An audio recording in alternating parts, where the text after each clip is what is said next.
My name is Dalton Scott, and this is my art history project for Nichelle Wilson Parrish's Art History 1003 class. The art piece that I chose is located at the Crystal Bridges Museum in Bentonville, Arkansas.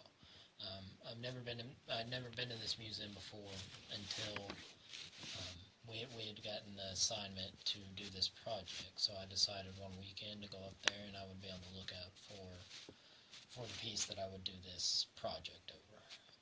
I started looking around and found this piece that was very interesting and decided this would be the one. The piece that I had found was titled John Cage Robot II and was created by a Korean artist whose name is Namjoon Paik. Paik was born in Seoul, South Korea, and his family was forced to move to Hong Kong during the Korean War.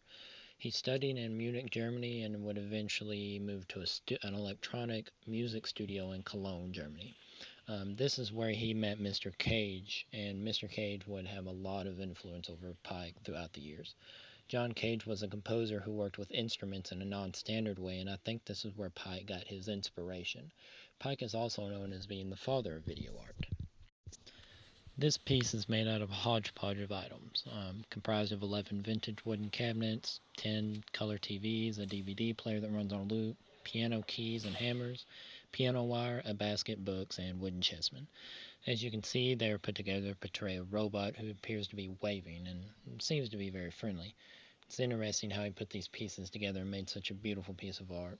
The simplicity of the square televisions and gives it stability, and then when you start to watch the film, the chaotic lines and static you get, um, it's very intense and vivid, and this is what Paik was good at, out of the ordinary works of art, and he did an amazing job of contrasting it with the geometric shapes of the TVs. I would like to analyze this video from a biographical standpoint. I believe this work of art was created to represent John Cage himself, who was Paik's role model.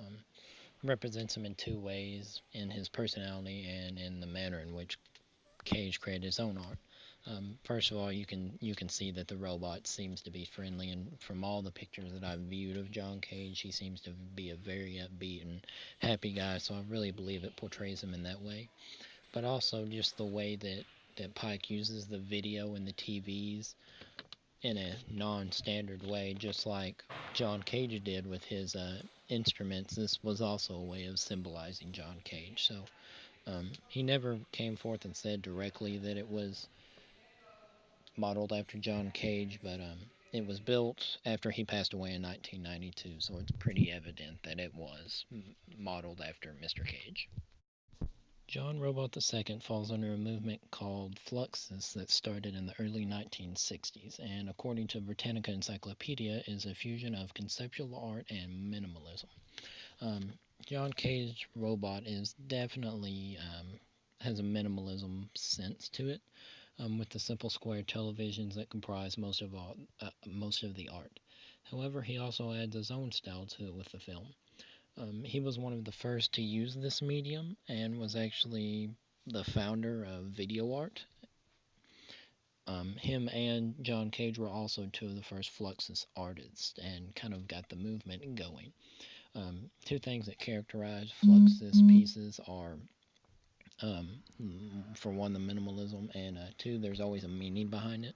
And for Paik, was very minimalism with the just the geometric TVs, and then also the way it represented John Cage was the representation. If you look at Dick Higgins's piece called Four Seasons, you see it has very similar qualities, and he was also a very well-known American Fluxus artist.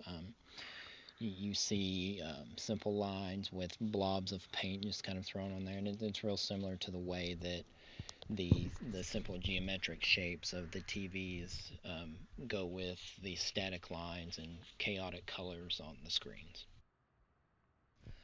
I personally think this piece of art is amazing. I'm a computer engineer, so any kind of technology is very, very interesting to me. And I also like the period of the 60s and 70s because that was the beginning of computing and just seemingly real high-tech stuff. So that really hit home with me. This was just a very interesting piece to stand and watch, and I hope to be able to go back a few times and view it and hopefully eventually see some more of his works.